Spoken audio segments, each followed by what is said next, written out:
Mis padres dijeron que no podían cuidar a mis gemelos mientras me operaban de emergencia, porque tenían planes con mi hermana. No vamos a cancelar nuestro concierto por eso, dijeron. Contraté una niñera desde el hospital, corté todo contacto con ellos y dejé de ayudarles económicamente. 2 semanas después, aparecieron. Nunca pensé que un día normal podía convertirse en una pesadilla tan rápido. Todo empezó una mañana de martes, cuando sentí un dolor agudo en el abdomen que no me dejaba ni moverme. Al principio pensé que era algo pasajero, tal vez algo que comí, pero el dolor no se iba. Mis gemelos, Lucas y Sofía, de 5 años, estaban jugando en la sala, riendo y corriendo como siempre. Intenté mantener la calma por ellos, pero cuando el dolor se volvió insoportable, supe que algo estaba muy mal. Desde que perdí a mi esposo, Diego, hace 3 años en un accidente de coche, he aprendido a manejarme sola. No ha sido fácil criar a 2 niños pequeños mientras trabajó como enfermera en un hospital local, pero siempre he hecho lo mejor para que no les falte nada.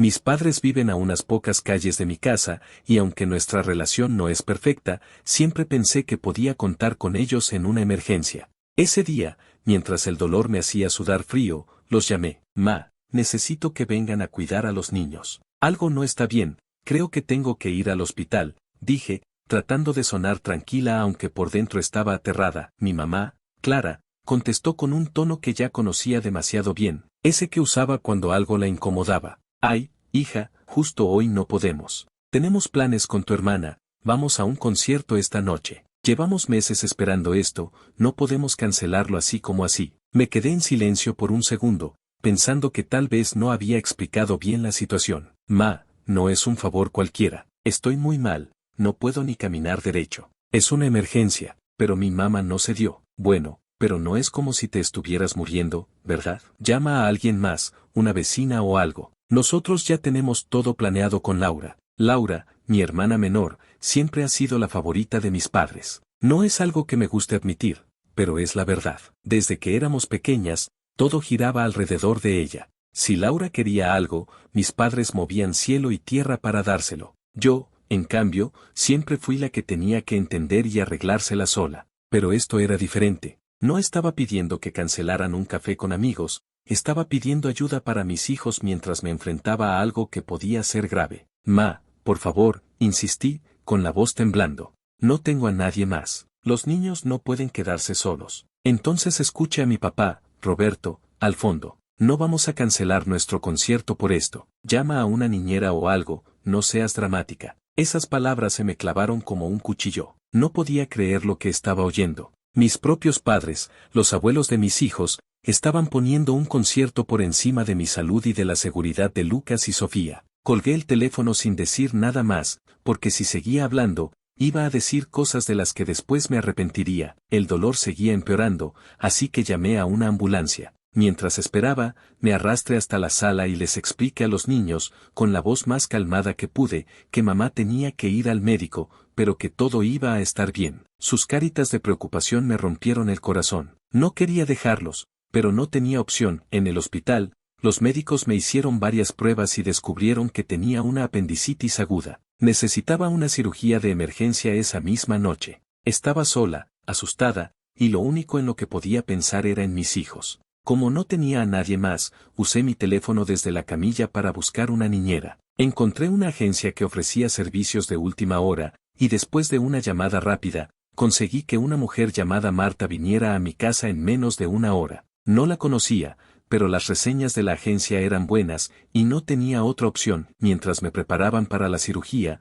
no podía sacarme de la cabeza las palabras de mis padres. No vamos a cancelar nuestro concierto por esto, como si mi vida, la vida de sus nietos, no valiera nada comparada con una noche de diversión. Siempre supe que no éramos su prioridad, pero esto era un nivel completamente nuevo de indiferencia. La cirugía salió bien, gracias a Dios. Cuando desperté en la sala de recuperación, lo primero que hice fue llamar a Marta para asegurarme de que los niños estaban bien. Me dijo que estaban dormidos, que habían cenado y que todo estaba en orden. Sentí un alivio enorme, pero al mismo tiempo, una rabia que no podía controlar. Mis padres ni siquiera habían llamado para preguntar cómo estaba, ni un mensaje, nada. Ese fue el momento en que tomé una decisión. No podía seguir dependiendo de personas que no se preocupaban por mí ni por mis hijos. Durante años, yo había sido la que siempre estaba ahí para ellos. Cuando necesitaban dinero para pagar una factura, ahí estaba yo. Cuando mi papá tuvo problemas con su coche, yo pagué la reparación. Cuando mi mamá quería ir de compras, yo le daba dinero aunque a veces me dejaba sin nada para mí. Pero eso se acabó. No iba a seguir ayudándolos, no después de esto, decidí cortar todo contacto con ellos. No quería volver a hablarles, no quería verlos, no quería que formaran parte de nuestras vidas. Cambié mi número de teléfono desde el hospital, bloqueé sus contactos y le pedí a Marta que no dejara entrar a nadie en la casa mientras yo no estuviera. No fue una decisión fácil, pero sentí que era lo correcto. Mis hijos y yo merecíamos algo mejor. Pasé 2 días en el hospital antes de que me dieran el alta.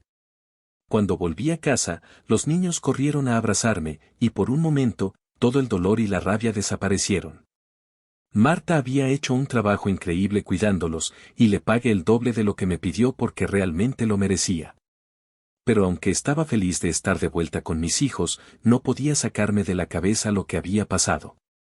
Sabía que cortar el contacto con mis padres no iba a ser el final de la historia. Los conocía demasiado bien. 2 semanas después, justo cuando empezaba a sentirme un poco más normal, alguien tocó la puerta.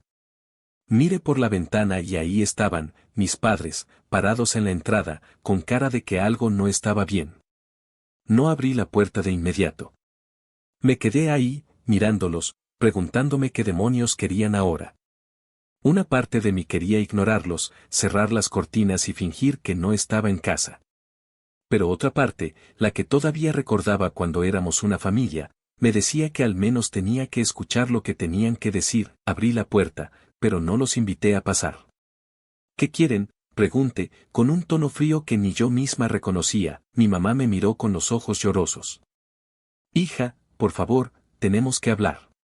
No puedes seguir ignorándonos así. Mi papá, que normalmente era el que hablaba más fuerte, se quedó callado, mirando al suelo. Por primera vez en mucho tiempo, no parecía tener nada que decir. Ahora quieren hablar, dije, cruzándome de brazos. ¿Dónde estaban cuando los necesitaba? ¿Cuándo sus nietos los necesitaban? No sabía lo que iba a pasar después, pero una cosa estaba clara, no iba a dejar que volvieran a mi vida tan fácilmente. Habían cruzado una línea, y no estaba segura de si alguna vez podría perdonarlos. Habían pasado 2 semanas desde que decidí cortar todo contacto con mis padres, y aunque no fue fácil, sentí que por fin estaba tomando el control de mi vida. Los primeros días fueron duros. Lucas y Sofía me preguntaban por qué los abuelos no venían a visitarlos, y yo tenía que inventar excusas simples, como que estaban ocupados. No quería cargarles con la verdad, no todavía. Ellos eran demasiado pequeños para entender el tipo de abandono que habíamos vivido.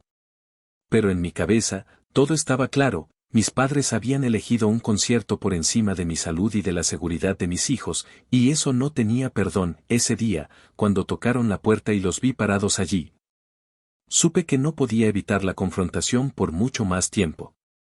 Abrí la puerta, pero no los dejé pasar. No quería que entraran a mi casa, no después de lo que habían hecho. Me quedé en el marco, con los brazos cruzados, esperando a ver qué tenían que decir. Mi mamá fue la primera en hablar, con esa voz temblorosa que usaba cuando quería que me sintiera mal por ella. Hija, por favor, tenemos que hablar. No puedes seguir ignorándonos así. Somos tu familia. Punto. Mi familia, repetí, casi riéndome de lo absurdo que sonaba. ¿Dónde estaba mi familia cuando los necesité? ¿Cuándo estaba en una camilla, a punto de entrar a quirófano, rogándoles que cuidaran a mis hijos? Mi papá, que hasta ese momento había estado callado, levantó la mirada. No es justo que nos hagas esto. Ese día era importante para Laura. No podíamos dejarla plantada. Importante para Laura, dije, sintiendo cómo la rabia subía por mi pecho. Explíqueme eso, porque no lo entiendo. ¿Qué tenía de importante un concierto para que valiera más que mi vida o la de sus nietos? Mi mamá suspiró, como si yo fuera la que no entendía nada. No era solo un concierto. Laura había ganado un concurso hace meses para conocer a su cantante favorito después del show. Era un día especial para ella, algo que no podía perderse. No podíamos arruinarle eso, me quedé mirándolos, sin poder creer lo que estaba oyendo. Entonces, un meet and greet con un cantante era más importante que el hecho de que yo necesitaba una cirugía de emergencia. ¿Que mis hijos se iban a quedar solos si no encontraba a alguien que los cuidara? No seas tan dramática, dijo mi papá, con ese tono autoritario que siempre usaba para terminar discusiones. Al final todo salió bien, ¿no? Contrataste a una niñera, te operaron, y aquí estás. No pasó nada grave. ¿Nada grave? Mi voz se quebró, pero no por tristeza, sino por furia. Tuve que buscar a una desconocida desde un hospital, con un dolor que no me dejaba ni pensar, porque mis propios padres me dieron la espalda. Y ustedes ni siquiera llamaron para saber si estaba viva o muerta. Eso no es nada grave. Eso es no importarles un carajo. Mi mamá intentó acercarse, estirando una mano como si quisiera tocarme, pero di un paso atrás. Hija, no digas eso. Claro que nos importas. Pero Laura necesitaba ese momento. Tú siempre has sido fuerte, siempre te las arreglas. Ella no es como tú. Esas palabras fueron el golpe final. Durante años, había escuchado lo mismo, que yo era la fuerte, la que podía con todo, mientras Laura era la frágil, la que necesitaba atención. Pero esta vez, no iba a dejar que me manipularan con esa excusa. Ya no soy su salvavidas, dije, mirándolos a los dos. Por años les di dinero, los ayudé con sus problemas, me hice cargo de todo mientras ustedes ponían a Laura en un pedestal. Pero se acabó. No voy a seguir manteniéndolos, no voy a seguir fingiendo que esto es una familia. Ustedes tomaron su decisión ese día, y yo tomé la mía. Mi papá frunció el ceño. ¿Qué estás diciendo? ¿Nos vas a dejar en la calle? No podemos vivir sin tu ayuda. Arréglénsela como puedan, respondí, sin un ápice de duda. Yo me las arreglé sola en un hospital, con 2 niños pequeños y sin nadie que me apoyara. Ahora les toca a ustedes. Antes de que pudieran decir algo más, cerré la puerta en sus caras. Escuché a mi mamá lloriquear y a mi papá golpear la madera un par de veces, pero no abrí. Me quedé apoyada contra la puerta, respirando hondo, hasta que se fueron.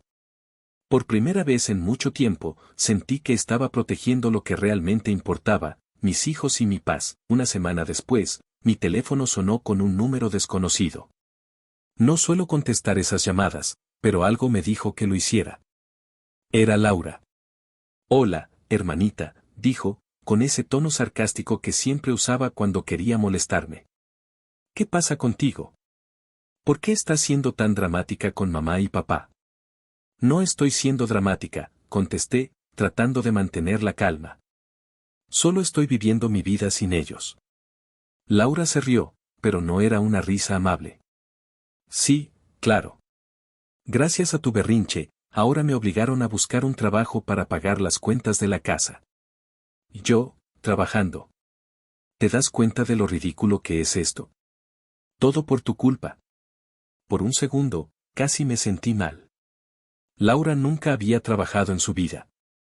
Mis padres siempre la habían mantenido, y cuando ellos no podían, yo era la que ponía el dinero. Pero entonces recordé lo que había pasado, y la pena se convirtió en algo más frío. Búscate la vida, Laura, dije, sin rodeos. Después del desprecio que ustedes 3 le hicieron a mis gemelos, no quiero volver a verlos. Ni a ti, ni a ellos. Colgué antes de que pudiera responder. No quería escuchar más excusas, más quejas, más intentos de hacerme sentir culpable.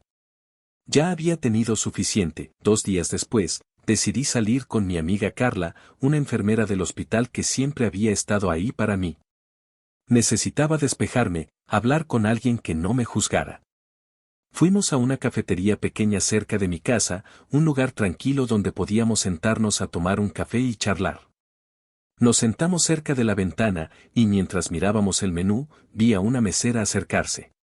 Cuando levanté la vista, me quedé helada. Era Laura. Ella me miró con desprecio, como si yo fuera la última persona que quería ver. Nunca la había visto trabajar, ni siquiera en algo tan simple como servir mesas. Siempre se había creído demasiado buena para eso. Pero ahí estaba, con un delantal puesto y una libreta en la mano. ¿Qué quieren?, preguntó, con un tono tan seco que casi escupía las palabras. Carla pidió un capuchino, pero yo no pude resistirme a la oportunidad. Yo quiero un latte, dije, con una sonrisa burlona. Y rápido, por favor, que no tengo todo el día. Laura apretó los labios y anotó el pedido sin decir nada. La vi irse hacia la barra, y por un momento, sentí una pequeña satisfacción. Tal vez era mezquino de mi parte, pero después de todo lo que había pasado, verla así me dio una especie de justicia. Cuando volvió con los cafés, noté que me miraba diferente. Tenía una leve sonrisa, casi como si estuviera tramando algo. Puso el capuchino de Carla en la mesa con cuidado, pero cuando llegó mi turno, no me dio tiempo a reaccionar. Levanto mi taza y, sin previo aviso, me lanzó el café caliente en la cara y la ropa. Esto es por obligarme a trabajar, idiota, grito, mientras el líquido quemaba mi piel. El dolor fue inmediato, un ardor que me hizo gritar y levantarme de la silla. La cafetería se convirtió en un caos. La gente se giró a mirar, algunos se levantaron para ayudar, otros solo observaban con la boca abierta. Carla saltó de su asiento, gritándole a Laura que se detuviera, pero mi hermana ya estaba fuera de control, insultándome mientras intentaba acercarse de nuevo. Un trabajador de la cafetería, un chico joven con tatuajes en los brazos, corrió hacia ella y la agarró por los hombros, alejándola de mí. «Ya basta», gritó, sosteniéndola mientras ella se retorcía. Yo apenas podía ver, con el café goteando por mi cara y el dolor haciéndome jadear. Carla me tomó del brazo y me llevó al baño para limpiarme, pero el ardor no se iba. Alguien llamó a una ambulancia, y antes de que me diera cuenta, estaba de nuevo camino al hospital. Mientras me subían a la camilla, lo único en lo que podía pensar era en Lucas y Sofía. Llamé a Marta desde la ambulancia, rogándole que volviera a cuidar a los niños. Por suerte, dijo que sí sin dudarlo. En el hospital, me trataron por quemaduras leves en la cara y el pecho. No eran graves, pero dolían como el demonio, y la humillación ardía casi tanto como mi piel. No podía creer que Laura hubiera llegado tan lejos, que su odio hacia mí la hubiera llevado a atacarme así. Pero una cosa estaba clara, lo que quedaba de nuestra familia estaba muerto. Y esta vez, no había vuelta atrás. Los días después del incidente en la cafetería fueron un torbellino de emociones. Las quemaduras en mi cara y pecho sanaron poco a poco, pero el dolor físico no era nada comparado con la furia y la traición que sentía por dentro. Laura había cruzado una línea que nunca imaginé que alguien de mi propia familia sería capaz de cruzar. Lanzarme café caliente en la cara, delante de todos, no era solo un ataque, era una declaración de desprecio absoluto. Y aunque una parte de mí quería dejarlo pasar, como siempre había hecho con las cosas de mi familia, esta vez no podía. No iba a permitir que se saliera con la suya. Cuando salí del hospital, lo primero que hice fue llamar a un abogado. Su nombre era Javier, un tipo serio pero amable que había conocido en el hospital años atrás, cuando trabajaba en un caso relacionado con un paciente. Le expliqué todo, la cirugía de emergencia, la negativa de mis padres a cuidar a mis gemelos, el corte de contacto y, finalmente, el ataque de Laura en la cafetería. Javier escuchó en silencio, tomando notas, y cuando terminó, me miró con una expresión que mezclaba incredulidad y determinación. «Esto es una agresión clara», dijo, ajustándose las gafas.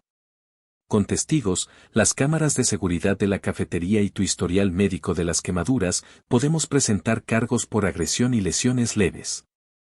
Tu hermana podría enfrentar una multa o incluso tiempo en la cárcel, dependiendo del juez.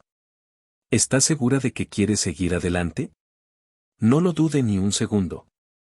«Sí. Estoy harta de que ella y mis padres piensen que pueden pisotearme sin consecuencias. Quiero justicia». Javier asintió y me prometió que empezaría a trabajar en la demanda de inmediato. Me advirtió que no hablara demasiado con mi familia antes del juicio, porque cualquier cosa que dijera podía ser usada en mi contra. «Mantente al margen», me dijo. «Deja que yo me encargue de esto». Confié en él, y por primera vez en mucho tiempo, sentí que alguien estaba de mi lado. Unos días después, mientras estaba en casa cuidando de Lucas y Sofía, mi teléfono sonó. Era un número que no reconocía, pero cuando contesté, escuché la voz de mi mamá, temblorosa y llena de reproche. Hija, ¿cómo puedes hacerle esto a tu propia hermana? Nos enteramos de que la demandaste. ¿Estás loca o qué? Respiré hondo, tratando de mantener la calma, pero sentí como la rabia empezaba a hervir de nuevo. ¿Qué cómo puedo? Pregúntale a Laura por qué me tiró café caliente en la cara en medio de una cafetería llena de gente. Pregúntale por qué me dejó con quemaduras y gritándome que era mi culpa que tuviera que trabajar. Eso es lo que pasó, mamá. Hubo un silencio al otro lado de la línea, y luego escuché a mi papá hablar, con ese tono duro que siempre usaba para imponerse. Laura nos dijo que tú la provocaste.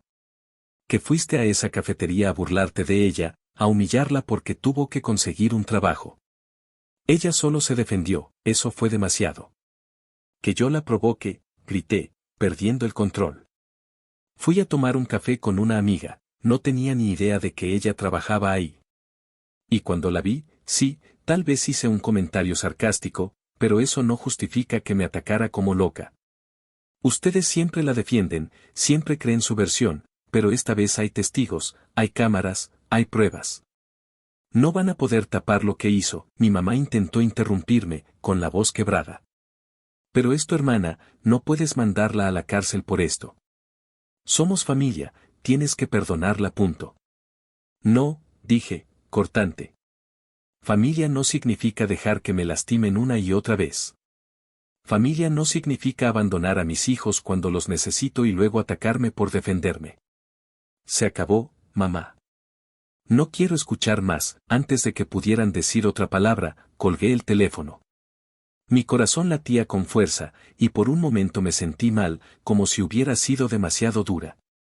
Pero entonces recordé las palabras de Javier: no hables con ellos, no dejes que te manipulen. Tenía que proteger mi caso, pero más que eso, tenía que protegerme a mí misma y a mis hijos.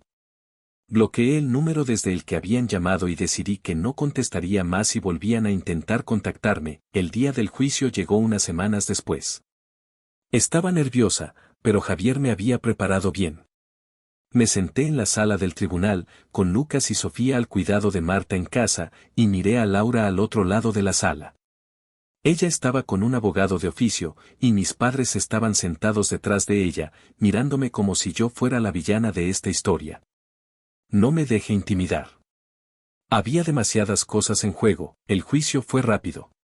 Javier presentó las pruebas, el video de las cámaras de seguridad de la cafetería, donde se veía claramente cómo Laura me lanzaba el café sin provocación física de mi parte. Los testimonios de Carla y del trabajador que la detuvo, y mi informe médico, que mostraba las quemaduras de primer grado en mi cara y pecho. El abogado de Laura intentó argumentar que yo la había provocado verbalmente, pero el juez no lo compró. Se puede ver en el video que la demandada actuó de manera desproporcionada y premeditada, dijo el juez, un hombre mayor con una voz firme. Una provocación verbal, si es que la hubo, no justifica una agresión física que cause daño. La evidencia es clara. Cuando llegó el veredicto, sentí un nudo en el estómago. Laura fue declarada culpable de agresión y lesiones leves. La sentencia: 1 año de cárcel, con posibilidad de reducción por buena conducta, y una pequeña multa que tendría que pagar cuando saliera.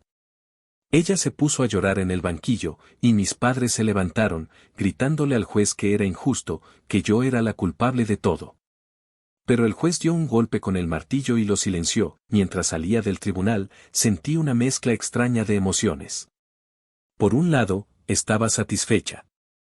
Laura siempre había salido beneficiada en todo, siempre había sido la mimada, la que nunca enfrentaba las consecuencias de sus actos. Esta vez, no. Por otro lado, no podía evitar sentir un poco de tristeza. No porque me arrepintiera, sino porque esto marcaba el fin definitivo de lo que alguna vez fue mi familia. Pero esa tristeza duró poco. En el fondo, sabía que era lo correcto. Cuando llegué a casa esa tarde, saqué mi celular del bolso y vi que tenía 12 llamadas perdidas de un número desconocido. No hacía falta ser un genio para saber que eran mis padres. Probablemente querían gritarme, suplicarme o culparme por lo que le había pasado a Laura. Pero no tenía intención de contestar. Bloqueé el número, como había hecho antes, y dejé el teléfono en la mesa. Ya no quería más de sus dramas en mi vida, fui a la cocina, preparé una taza de café y me senté en el sofá con Lucas y Sofía. Ellos estaban jugando con unos bloques de construcción, riendo y peleándose por quien hacía la torre más alta. Los miré y sentí una calma que no había sentido en mucho tiempo. Había pasado por tanto en las últimas semanas, la cirugía, el abandono de mis padres, el ataque de Laura, el juicio, pero ahí estaba, con mis hijos, y eso era lo único que importaba. Mientras tomaba un sorbo de café, pensé en todo lo que había descubierto sobre mi familia. Mis padres nunca habían sido los abuelos amorosos que mis gemelos merecían. Siempre habían puesto a Laura primero, incluso cuando eso significaba dejarme sola en los peores momentos. Y Laura, ella había demostrado ser egoísta y violenta, alguien que prefería culparme antes que asumir sus errores. Durante años, había intentado mantener esa relación viva, por un sentido de deber, por la idea de que la familia era sagrada. Pero ahora veía la verdad, no eran mi familia. Mi familia eran Lucas y Sofía, y las personas como Marta y Carla, que habían estado ahí cuando más las necesité. El teléfono vibró una vez más en la mesa, pero ni siquiera lo miré. Dejé que el sonido se perdiera entre las risas de mis hijos. Por primera vez en mucho tiempo, sentí paz. No era una paz perfecta, aún había cicatrices, tanto físicas como emocionales, pero era suficiente. Había enfrentado a mis demonios, había puesto un límite y había ganado. Y eso, para mí, era una victoria que valía más que cualquier cosa que mi familia pudiera ofrecerme.